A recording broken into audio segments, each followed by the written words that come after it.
Well, we're gonna do this anyways.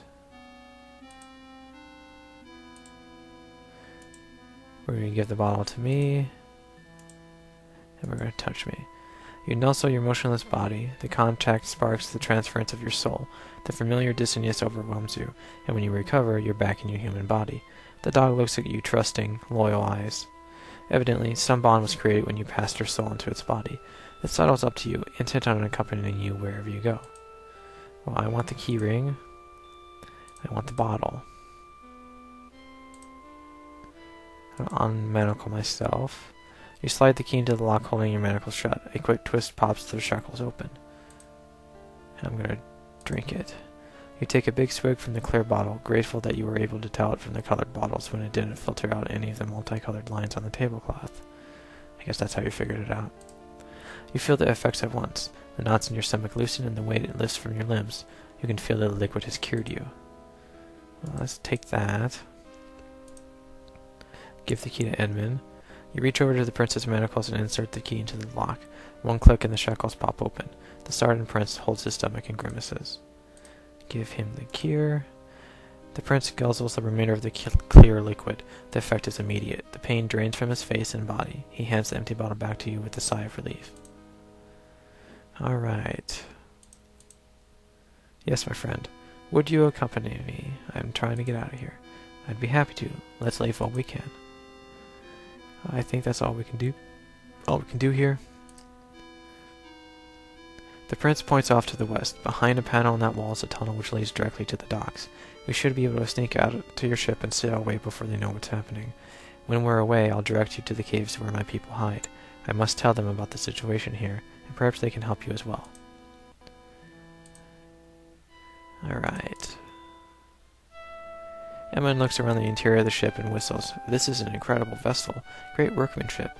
I've never seen anything like it. I assume that the steering is similar to the ships that I've piloted. If you'll give me leave, I'll take us to the secret caves on the edge of the Fire Sea.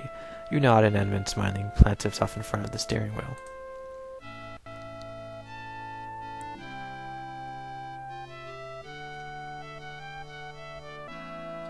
Ooh, how secret.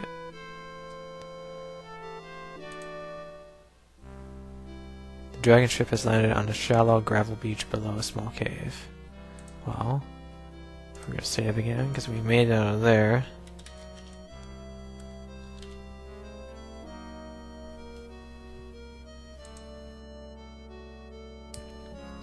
Into the cave we go. The cave is much larger than it appears from the outside, but it is crammed full of Sartan refugees. The prince draws you aside. Thank you, my friend, for helping me escape. I will be forever in your debt, and I intend to help you with your quest. Right now, however, I must speak with some of the elders. I have to tell them about Cletus, and we must make plans. If you go back to the palace, I will meet you there. We have a few ships ourselves that can take me. Until then, farewell. The prince disappears into the mob of Sartan. Alright, well, we're going to talk to them. You go through your repertoire of attention-getting devices, finally deciding on a straightforward tap on the shoulder. This causes the recipient to suddenly drop the playing pieces he was shaking in his hand. He starts to protest, but when the other players begin to moan, his head drops to look at the winning throw and he laughs. Other players reluctantly hand over small white stones to the winner, which he accepts gracefully. Then he turns to you and says, "That was my luckiest throw of the night, and I owe it all to you." I think he's gambling, duh. What are those stones you won? They're not stones, they're rune bones. We take them from animal bones. Each unique rune bone has an individual rune carved into it, but they all interlock. When you throw them down, they form a design.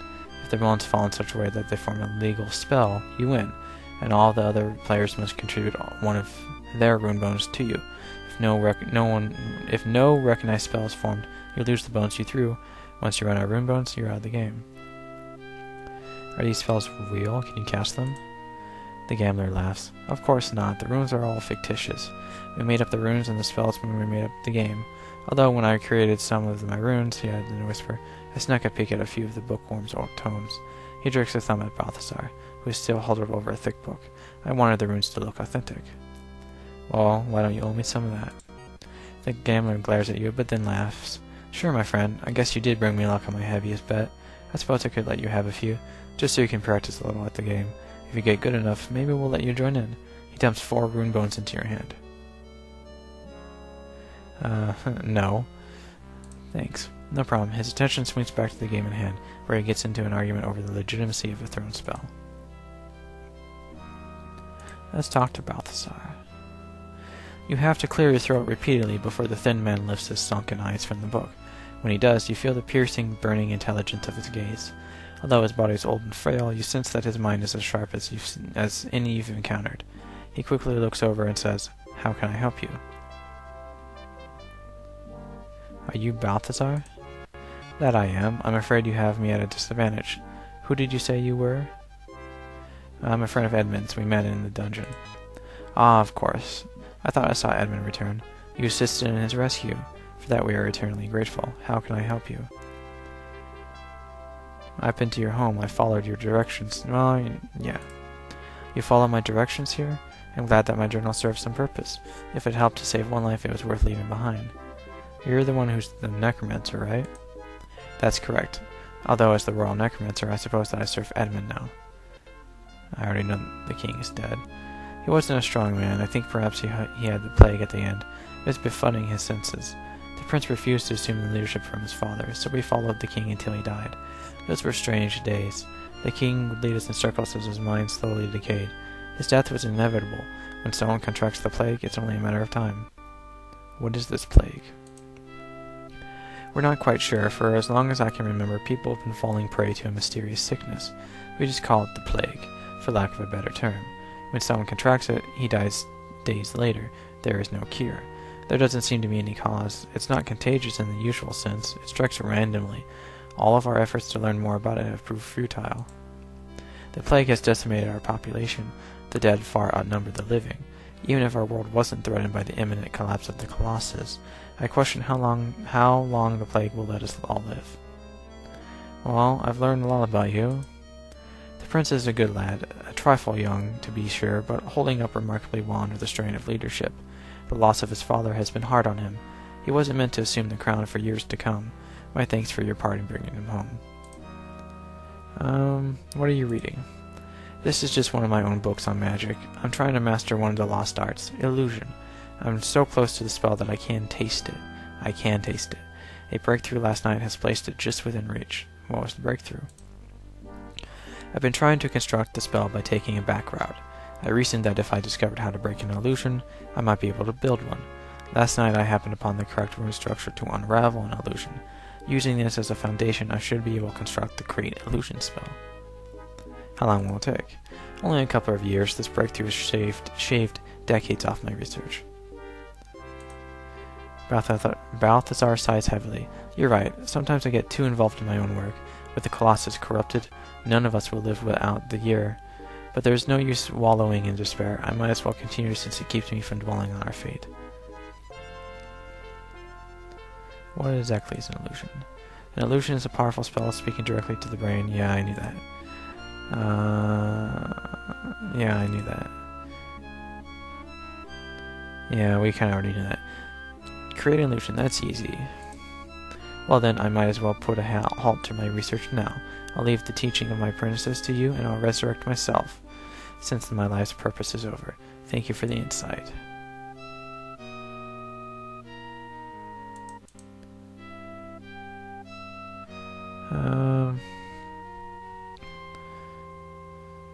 The old man looks up from his book, a little perturbed to be interrupted by his studies. What is it now? You're 1 foot of the grave, aren't you? He levels one yellow at you. I'm more powerful than I might appear, my young friend. With age comes wisdom. What are those guys yelling about? Yeah, I already knew that they're doing that. So this is home, Nice decor. There are worse places to live, as you know. Abarrach is filled with warrens and tunnels. Most of them are larger, considerably more comfortable to live in. We constructed our city in one of those. These tunnels, although spacious enough to contain everyone from Telestia, are cramped, located too close to the lava of the fire sea, and have only one small clean spring, providing scarcely enough water to sustain such a large population for very long. Its only advantage is that its cavern is hidden. The entrance is nearly impossible to find along the extensive coast of the fire sea. It provides a perfect place to hide, which is exactly what we're doing. Why are you hiding? From Cletus's forces, of course. Yeah, that kind of was like a tongue twister. If they found out where we were, they'd attack instantly. We'd be boxed in, trapped. We wouldn't last a day. Alright. One of the cave walls feels like rock and looks like rock, but has an otherworldly quality to it. Something about it isn't right. Well, let's try this whole possession thing again.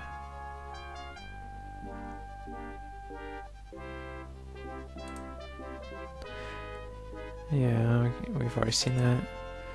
Yep, we know, well... Yeah. Okay, a bitter sharp odor draws your attention to the east. Through the dog's eyes you see a small tunnel that you missed before, running into the cave wall. Dry, stale air from the opening carries a disturbing smell, an evil smell. Ah, a hidden tunnel. Yep, we're back. Let's talk to him again.